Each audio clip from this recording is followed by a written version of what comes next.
오늘 말씀의 제목, 누가 크고 첫째냐? 한번 따라 하시죠. 누가 크고 첫째냐? 오늘 말씀의 제목입니다. 그래서 우리 성도들끼리 만나면 내가 크다 막 서로 자기 자신을 높이고 자랑하는 이런 것들을 우리가 볼 수가 있는데, 오늘 말씀 누가 크고 첫째냐, 이 말씀을 통해서 서로 겸손해지기를 주님의 이름으로 부탁을 드립니다. 지금 코로나19가 좀 잠잠해지는 것 같더니만 이태원 클럽으로 인해 가지고 한참 또 막 불어난 것 같아요. 그런데 어제 조금 전에 이제 제가 그 방송을 보니까 13명이라고 그래요. 13명. 그래서 많이 생각보다는 그래도 많이 줄었다 하는데, 야간 이 코로나19가 하루속히 이 세상에서 소멸되기를 주님의 이름으로 축원합니다. 그 일을 위해서 우리가 기도해야 되겠고, 또 사실 우리가 이 땅에 살아가는 동안에 숱한 많은 전염병이 우리에게 다가올 줄 압니다. 그럴 때마다 우리가 믿음으로 굳게 무장하고 또 지켜야 될 것 잘 지켜나가면서 나가면은 어떤 전염병이든지 다 이겨낼 수 있는 여러분들이 될 줄로 믿습니다. 오늘날 예전 세대보다도 더 많이 힘들어하고 또 불평과 불만이 많아지는 것은 대개들 보면 이기적인 그런 내 본의의 삶에 매여 있기 때문이 아닌가, 이런 생각을 해봅니다.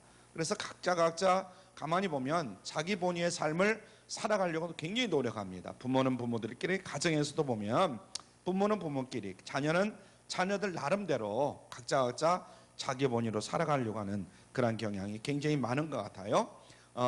정말 세상이 점점 타락해 간다, 이런 이야기를 하는데, 약간 나만 생각하는, 내가 최고여야 하고 내가 전부여야 하는 이런 이기적인 모습이 결국은 나를 병들게 하고 그리고 내 가족을 병들게 하고 이 사회를 병들게 하는 그런 원인이 아니겠는가, 이런 생각을 해보게 됩니다. 이것을 극복하지 못하면 우리 인생 한 사람 한 사람 말할 것도 없이 우리 가족도 그렇고 우리 관계도 그렇고 모두가 복잡하고 힘들어질 수밖에 없는 그런 구조다 하는 것을 잘 기억을 해야 될 줄 믿습니다.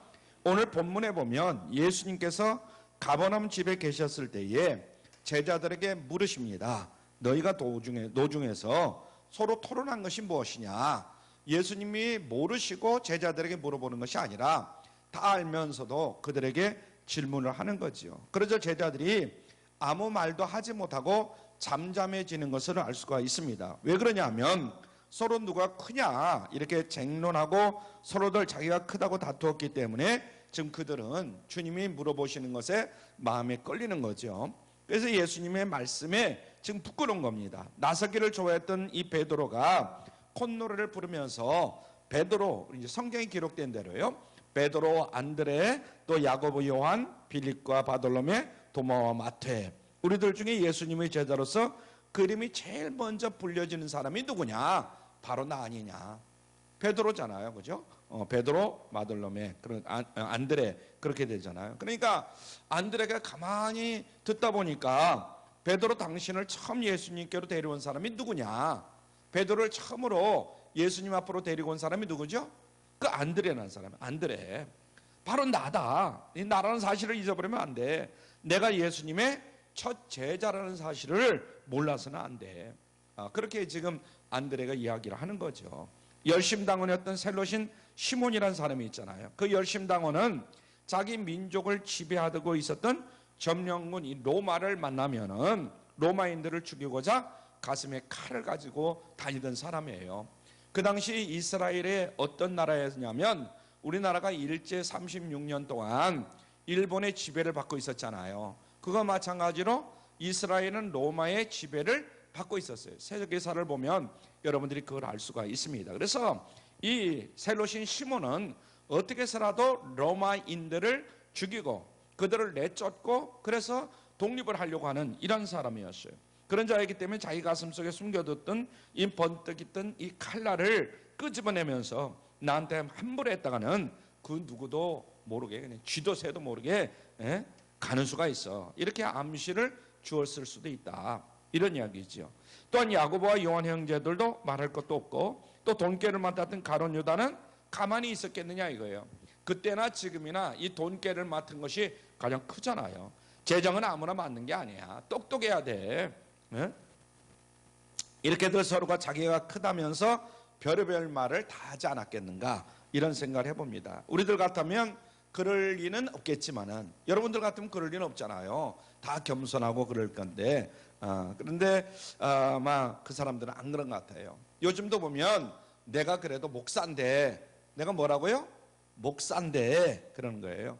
내가 그래도 개척공신인데, 교회에서 내가 그래도 우리 교회에서 헌금을 제일 많이 하는데, 내가 그래도 제일 많이 봉사하고 제일 많이 섬기고 있는데, 이렇게 말할 수도 있는 겁니다.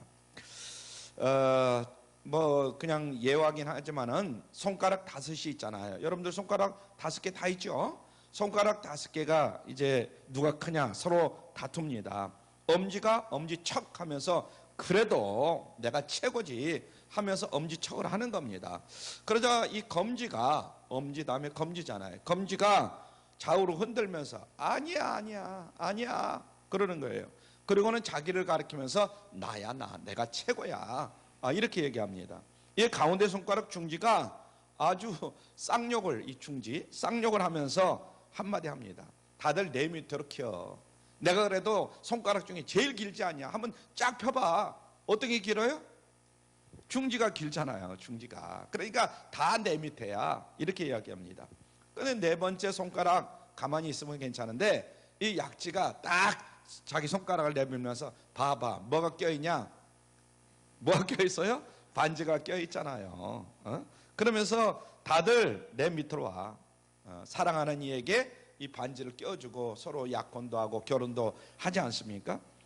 그래서 가만히 들어보니까 이 새끼손가락이 가만히 있을 수가 없잖아요. 새끼손가락이 또 나섭니다. 마지막 한마디는, 야, 니네들 그래도 나 없으면 너희들 다 어떻게 되냐? 병신이야, 병신. 이 뭐야? 그러면서 한마디 합니다. 만약에 이 경우 4개만 있고 이게 없어 봐요. 뭐가 돼요? 말하기가 아침이라 좀 그런가 본데, 뭐가 돼버리고 말잖아요. 그래서 서로가 힘을 합해야 선을 이룰 수가 있는데, 이 5 손가락이 각자가 자기만 잘났다는 거예요. 이러면 안 되잖아요. 우리 교회의 모든 성도들이 힘을 합쳐야 거기에 온전한 선이 나타나게 되는 줄로 믿습니다. 아멘. 한 사람 한 사람이 나 잘났다 하면은 어떻게 되겠느냐, 이런 이야기예요. 그러니까 자기만 크고 첫째라고 우게 되고 제자들이 싸움을 벌였다면 예수님 부름 앞에 잠잠할 수밖에 없다. 제자들처럼 부끄러울 수밖에 없다. 그래서 결혼을 하고 나면 부부가 서로 주도권 싸움을 하는 경우가 굉장히 많습니다. 대개들 보면 신혼 때 가만히 생각해 보세요. 초장부터 잡아야 된다. 언제부터 잡아야 된다? 초장부터. 그래가지고 여자는 여자대로, 남자는 남자대로 초장부터 잡아야 된다는 거예요. 그래서 결혼해가지고는 그냥 몇 개월, 뭐 1달, 2달은 그냥 살다가 그때부터는 이제 서로 주도권 싸움이 벌어지기 시작하는 거예요. 1년, 2년, 3년. 지금도 주도권 싸움하고 있는 분들이 많이 계실 거예요. 성별이 다르지만은, 서로 다르지만은 서로 살아온 모든 배경이 다르잖아요. 그럼 그 배경을 인정해 줘야 되는데, 배경을 인정해 주지 아니하고 누구나 서로가 주도권 다툼을 하고 있는 겁니다. 그래서 하루도 편할 날이 없는 거예요. 저희도 그렇지만 지금도 이 주도권 전쟁을 끝내지 못하는 그런 가정들이 많지 않을까, 이런 생각을 해봅니다. 냉장고 문을 열 때마다 잔소리하는 누가 있잖아요. 그 소리를 듣기 싫어하잖아요. 냉장고 문을 또 여나. 그래서 차라리 안 여는 게 낫다, 이런 생각을 하고 있는 분들이 있을지 모르지만은, 아내가 토를 달고 반기를 들면 어떤 말하는 거라든가 행동하는 거 하나하나, 그러면 견딜 수가 없잖아요. 티격태격 계속 할 수가 없잖아요. 그러니까 한 사람이 입을 닫아버리는 거예요.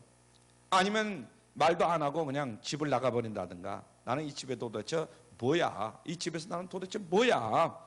예전에 어느 집사님께서 해주셨던 생각이, 이 말씀을 준비하는데 생각이 나더라고요. 한 20년도 넘은 것 같은데요. 자기네는 이런 주도권 싸움을 하지 않기로 분명히 약속했다는 거예요. 부부가 자꾸 해봐야 싸움밖에 안 되더라는 거예요. 그래서 괜한 주도권 싸움을 하는 것보다는 이제는 힘을 낭비하지 아니하고 서로가 그냥 참아주자, 이렇게 했다는 거예요. 아주 지혜롭고 현명한 방법이다, 이런 생각을 해보는데요. 이기려는 것이 아니고 져주려고 하는 거예요. 이 남편은 남편대로, 아내는 아내대로 서로가 서로에게 져주려고 하는 거예요. 이 전쟁만 벌리지 않아도 가정에서 마음이 굉장히 편해질 것이다, 이렇게 생각을 해봅니다. 그래서 이 주도권 전쟁이 5월 가정의 달을 여러분들이 맞이하면서 예수님의 말씀으로 다시 한번 정리가 되고 종결되어지기를 주님의 이름으로 축원합니다. 오늘 말씀이죠. 그래서 35절을 보면 아무든지 첫째가 되고자 하면 뭇사람의 끝이 되며 뭇사람을 섬기는 자가 되어야 하리라, 이렇게 말씀했어요. 자, 35절 우리 같이 읽죠. 시작. 아무든지 첫째가 되고자 하면 뭇사람의 끝이 되며 뭇사람을 섬기는 자가 되어야 하리라 그랬어요. 여기 보면 아무나 첫째가 되고자 하면 어떻게 하라고요? 뭇사람의 끝이 돼야 된다. 뭇사람을 섬기는 자가 돼야 한다, 이렇게 말합니다. 그래서 오늘 말씀의 제목이 누가 크고 누가 첫째냐, 이렇게 정했어요. 그래서 누가 크고 첫째냐, 이렇게 정했는데 예수님께서는 우리들을 향해서 동일하게 지금 물어보십니다. 너희들 중에 누가 크고 첫째냐, 이 말이에요. 너희 가정에서 누가 크고 누가 첫째냐, 이런 이야기죠. 여러분, 우리가 커야 될 줄로 믿습니다. 우리의 인격과 우리의 품격이 커질 수 있기를 주님의 이름으로 축원합니다. 나이가 들었는데도 불구하고 좁쌀 영감처럼 늙은 애처럼 되어서는 절대로 안 됩니다. 어떤 사람들은 나이는 먹어가면서 속은 점점 밴댕이 쏘가리처럼 꽁해가지고 있는 사람들이 많아요. 나이가 들면 들수록 오히려 그러진다는 거예요. 다른 이들과 경쟁을 해서 뒤처지지 아니하고 여러분 모두가 앞설 수 있기를 바랍니다. 밑바닥이 아니라 위에 있을 수 있기를 주님의 이름으로 축원합니다. 할렐루야. 그런데 여러분, 누가 크고 첫째냐 이렇게 물으시면서 예수님께서 어떻게 하고 어떻게 해야 크고 첫째가 되는가, 이것을 가르쳐주고 있어요. 그래서 오늘 이 시간 여러분들이 가정에서든 어디서든 크고 첫째가 되려면 어떻게 되느냐, 예수님의 말씀을 잘 들어야 되는데 첫 번째 보니까 뭐라고 그랬어요? 뭇사람의 끝이 되어야 한다는 거예요. 한번 따라하죠. 첫째, 뭇사람의 끝이 되어야 한다. 35절 말씀을 한번 봅니다. 35절 시작. 아무든지 첫째가 되고자 하면 뭇사람의 끝이 되며 그랬어요. 제 말이 아니라 주님의 말씀이죠. 아무든지 첫째가 되고자 하면 우리 누구든지 다 첫째가 되기를 원하잖아요. 사실은 그러려면 뭇사람의 끝이 돼야 된다, 이런 얘기예요. 한번 따라 하시죠. 다 같이 시작. 아무든지 첫째가 되고자 하면 뭇사람의 끝이 되며. 참으로 역설적이죠. 그래서 예수님께서 주시는 말씀과 세상에서의 방법은 서로 같아요, 틀려요? 세상에서 방법하고는 다른 것 같아요. 예수님이 말씀하시는 것은 세상에서는 끝이 되면 끝장난다, 이렇게 생각하는 경향이 많잖아요. 그래서 회사에서도 나는 첫째로 끝이 되면 안 돼, 뭐든지 앞장서야 돼, 그러잖아요. 예수님께는 그런데 끝이 되어야 큰 사람이 될 수가 있다, 오히려 이렇게 말하고 있는 겁니다. 그래서 예수 믿는 사람, 우리는 뭔가 달라야 된다, 세상 사람들하고는 뭔가 달라야 된다, 그런 얘기죠. 그래서 끝에 있다고 끝할머니가 아니라 끝에 있을 때 그 사람이 크고 첫 번째 될 수 있는 그런 확률이 있다. 할렐루야. 오늘 주님의 말씀입니다. 악한 마귀의 유혹에 넘어가 버렸던 그 우리 성경에 보면 그 아담이 나오잖아요. 아담처럼 자꾸만 자기가 높아지려고 하면 오히려 타락하고 마는 거예요. 그래 범죄하고 말았잖아요. 물질적 욕심은 그나마 덜 낼 수는 있어도 자기 이름을 자꾸만 높이려고 하는 그런 사람들이 있어요. 우리 경우에 이제 예수를 오랫동안 믿다 보면 나름대로 물질적인 욕심은 점점 없어집니다. 대개들 보면 그래요. 근데 다른 것이 없어지지 않는데 어떤 거냐면 명예 욕심과 영예 욕심이에요. 명예. 그래서 명예심에 대해서는 대단합니다. 우리 속에 끓어서 넘쳐나는 것이 바로 명예 욕심, 이 영예 욕심이다, 이런 이야기입니다. 뽑고 또 뽑아도 계속해서 올라가는 잡초처럼 이런 높아지려고 하는 이러한 욕망 역시 없어지지 않습니다. 그런데 여러분, 우리가 어떻게든 간에 자기 안에 내재되어 있는 이 높아지려는 교만한 마음을 쳐서 깨트려 버려야 될 줄로 믿습니다. 한번 따라 하시죠. 교만한 마음을 쳐서 깨트려 버리자. 그래서 이 죄악된 본성을 깨트리지 않는 한 그 누구도 하나님의 아들 예수님의 십자가의 상에 낮아지심에 동참할 수가 없다. 예수님은 십자가에 못 박혀 돌아가시고 그 모든 것을 볼 때 참으로 낮아지셨잖아요. 하나님의 아들인데 얼마든지 그렇게 앉아도 될 걸 십자가를 짊어지고, 그래서 예수님은 낮아지셨는데 예수님을 믿는 우리 하나님의 자녀들, 하나님의 백성들이라고 하는 우리는 점점점 높아지려고 한단 말이죠. 이건 있을 수가 없는 일이다 하는 것을 깨달아야 될 줄 믿습니다. 사도 바울은 빌립보서 2장 5절로 8절에서 우리를 향해서 이렇게 말씀합니다. 같이 읽죠. 시작. 너희 안에 이 마음을 품어라. 곧 그리스도 누구의 마음이니?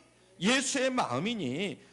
그는 근본 하나님의 본체시나 하나님과 동등됨을 취할 것으로 여기지 아니하시고 오히려 자기를 어떻게 해서 비워서 종의 형체를 가져서 사람들과 같이 되었고 사람들의 모양으로 나타나셨음에 자기를 낮추시고 죽기까지 복종하셨으니 곧 십자가에 죽으심이라. 참 귀한 말씀이죠. 그 가르침에 따라 순종하는 자들을 하나님께서는 높여주시는 줄 믿으시길 바랍니다. 자, 그 다음에 빌립보서 9장 8절까지 읽었으니까 9절부터 11절 시작. 이름으로 하나님이 그를 지극히 높여 모든 이름 위에 뛰어난 이름을 주사 하늘에 있는 자들과 땅에 있는 자들과 땅 아래에 있는 자들로 모든 무릎을 누구의 이름으로? 예수의 이름에 꿇게 하시고 모든 입으로 예수 그리스도를 뭐라? 주라 시인하여 하나님 아버지께 영광을 돌리게 하셨느니라. 아멘. 여러분, 우리도 하나님에 의해서 높여질 수 있기를 주님의 이름으로 축원합니다. 여러분들 한 사람 한 사람이 가정에서든 이 직장에서든 사회에 나와서도 정말 높여지기를 원해요. 여러분과 저희 이름이 뛰어난 이름이 되기를 다시 한번 주님의 이름으로 축원합니다. 우리 이름 앞에서도 무릎을 꿇는 자들이 많아지기를 주님의 이름으로 축원합니다. 그래서 많은 이들로 주님의 가르침에 따라서 낮아진 우리의 모습으로 하나님을 높이면서 하나님께 영광을 올려드리는 귀한 생애가 있어지기를 주님의 이름으로 축원합니다. 제가 30여 년을 목회를 하면서 참으로 많은 것을 깨달았습니다. 첫 목회를 할 때 남들에게는 겉으로는 그렇지는 않지만 속으로는 교만한 마음이 많이 남아 있었던 것 같아요. 내가 그래도 이 중에서 물질도 제일 많이 가졌고 배운 것도 많고 뭐 등등 이런 생각을 가졌던 것 같아요. 겉으로는 그런 이야기를 안 했지만은 속으로는 그런 것 같아요. 그래서 제 어깨에 힘이 많이 들어가고 나름대로 봉사하고 헌신한다 하지만은 금방 실증을 느끼고 또 그 사람을 저주했던 것을 고백하지 않을 수가 없는 것입니다. 그래서 못된 악하고 교만한 생각이 얼마나 내 마음속에 가득 차 있었는지 몰라요. 그런데 신앙생활을 하고 교회 생활을 하면서 점점 느낀 것이 뭐냐면 우리 성도들의 그 삶의 모습이에요. 성도들은 얼마나 겸손하고 얼마나 자기 자신을 죽이면서 신앙생활을 잘 하는지 몰라요. 그러니까 내 자신을 그들과 비교해 볼 때 조족지혈이다. 세 발의 피도 안 될 정도로 제 믿음은 별 볼 일이 없더라고요. 지금도 저에게 도전을 주는 많은 분들이 계시지만은 지금은 이 세상에 계시지 않고 소천하셨지만은 그 권사님이 한 분 계셔요. 이 권사님은 목소리도 크지도 않아요. 덩치도 크지도 않고 걸음도 빠르지도 않고 그렇다고 재산이 많으냐? 재산도 없어요. 그런데 이 권사님이 뿜어내는 이 신앙의 그 아우라지는 정말 놀랄 정도예요. 제가 참 많은 것을 그 권사님에게 배웠는데 철부지 목회자가 함부로 경거망동하지 못하도록 늘 권사님은 그 자리에 계셨어요. 저희 나중 모습도 정말 이 권사님의 모습과 정말 닮으면 좋겠다 이런 생각을 늘 합니다. 그래서 권사님의 장례식을 치르고 많이 울었어요. 뒤에서 많이 울었는데 지금도 그 권사님의 가르침은 제게 남아 있습니다. 이제 목회 30년이 돼가잖아요. 꽤 많은 사람들이 우리 성도님들 다 한 사람 한 사람 소중하지만은 그 권사님을 생각하면 제가 점점 더 겸손해질 수밖에 없고 머리가 숙여집니다. 자, 바울 사도는 오늘 로마서 12장 16절에서 이런 말씀을 합니다. 같이 보죠. 시작. 서로 마음을 같이하며 높은 데 마음을 두지 말고 도리어 낮은 데 처하며 스스로 지혜 있는 채 말라. 얼마나 귀한 말씀인지 몰라요. 서로 무엇을 같이 하고 마음을 같이 하며 높은 데 마음을 두지 말고 도리어 낮은 데 처하며 스스로 지혜 있는 채 말라. 남을 나보다 나지막하게 여긴 게 아니라 더 낮게 여겨라. 이런 말씀이거든요. 그렇게 살아갈 때 주님께서 말씀하신 큰 자가 되고 첫자가 될 수가 있는 줄로 믿으시길 바랍니다. 할렐루야. 그래서 누구나 다 큰 자가 되고 첫째가 되기를 다 원하지만은 어떤 삶을 살아야 내가 큰 자가 되고 첫째가 될 수가 있는가? 두 번째는 섬김입니다. 섬김. 한번 따라하죠. 섬김. 오늘 마가복음 9장 35절에 보면 아무든지 첫째가 되고자 하면 무사람의 끝이 되며 무사람을 섬기는 자가 되어야 하리라 그랬어요. 세상을 섬김을 받는 자가 크다고 일컫습니다. 그렇죠? 섬기는 자보다 섬김을 받는 자가 크다 그래요. 그 나이가 들면 점점 섬김을 받으려고 하죠. 그래서 사람들 위에 군림하는 자를 첫째다, 섬김을 받으니까 첫째다 하면서 죽게 세웁니다. 그래서 남들은 어떻게 해서든지 자기 밑에다 사람을 두려고 해요. 자기는 높아지려고 하고 자기 밑에다 사람을 자꾸만 두려고 합니다. 그런데 주님께서는 섬기는 자가 크다고 하는 거예요. 한번 따라하죠. 섬기는 자가 크다. 주님의 말씀하고 우리가 생각하는 거하고 틀리잖아요. 그래서 사람들 밑과 끝에 서는 자가 첫째라고 일러주고 있습니다. 달라도 너무 다른 거죠. 그 방법이 너무나 다른 거예요. 여러분, 우리나라에서 대통령이 되면 제일 크고 첫째가 하는 인물이라 다들 그렇게 생각합니다. 사실 대통령이 아무나 될 수가 없는 거잖아요. 그럴 수도 있고 그러나 그러지 않을 수도 있다. 아무리 신분과 지위가 높은 사람이라 할지라도 자기를 뽑아준 국민을 제대로 섬기지 못하면 대통령의 대우를 제대로 받을 수가 없는 거잖아요. 우리가 지난 대통령들을 쭉 보잖아요. 저는 그런 의미에서 지금 문재인 대통령이 잘하고는 있지만은 끝까지 잘해야 될 줄로 믿습니다. 처음에는 지금 뭐 중간 가고 이제 마무리를 할 때 됐지만은 잘하고 있는 건 틀림없어요. 그러나 더 잘해야지. 만약에 잘못하면 많은 사람들로부터 또 지탄을 받는 대통령이 되잖아요. 지난 5, 6년 전인가요? 잘 기억이 정확하게는 안 나지만은 이 공무원이 했던 말이 기억이 납니다. 민중은 개, 돼지와 같다. 이런 이야기를 해요. 공무원이라는 사람이 민중이 어떻다고요? 개, 돼지 같다는 거예요. 또 다른 공무원은 뭐라고 하냐면 국민들을 두고서 들쥐처럼 하는 것이 마치 설치류 같다. 이런 이야기를 해요. 이 국민이 뭐 같으냐? 개, 돼지 같고 쥐새끼 같다. 이런 이야기거든요. 그들이 보기에는 우리 같은 사람들이 개, 돼지, 들쥐처럼 보일 수 있어요. 그러나 누가 내는 세금을 가지고 그들이 월급을 타고 있는가? 공무원이잖아요. 국민들이 내는 세금, 물론 자기들이 노력하고 힘쓰니까 하지만 첫째는 국민들이 내는 세금을 가지고 월급을 타고 있잖아요. 그러니까 자기들의 그 생존 가치는 어떻게 보면 국민들에게 있는 것이다. 이렇게 말할 수도 있는 거잖아요. 그래서 아무리 큰 기업의 총수라 할지라도 직원들과 고객들을 우습게 여기면 갑질을 일삼는다면 그거 첫째 되는 사람이 될 수는 없음을 깨달아야 될 줄로 믿습니다. 그래서 우리는 늘 겸손하고 늘 낮아져야 된다. 그래서 큰 교회에서 신무한다고 해서 큰 목사냐? 물론 그렇게 이야기는 할 수 있지만은 그러나 그것은 잘못 생각하는 것이다. 큰 교회든 작은 교회든 항상 겸손함으로 해야 될 줄로 믿습니다. 물질이 많아서 크냐? 그렇진 않아요. 우리가 젊었을 때나 어렸을 때는 물질이 많으면 저 사람은 큰 사람이다 이렇게 생각할 수 있을지 모르겠지만은 절대로 그렇지 않습니다. 나이가 많아서 크냐? 어른이라고 큽니까?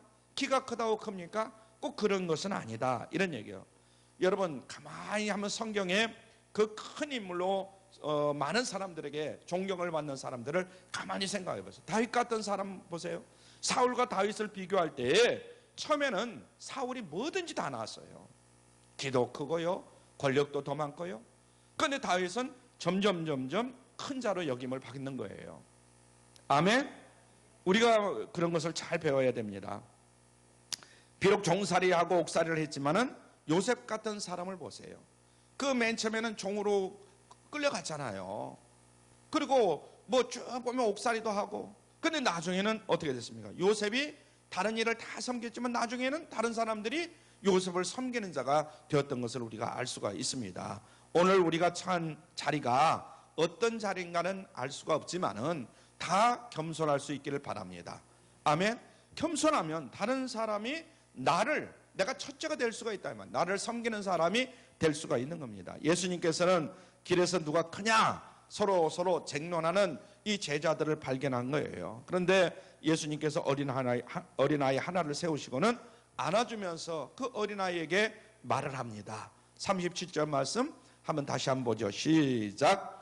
누구든지 내 이름으로 이런 어린아이 하나를 영접하면 곧 나를 영접함이요. 누구든지 나를 영접하면 나를 영접함이 아니요 나를 보내신 이를 영접함이니라. 아멘.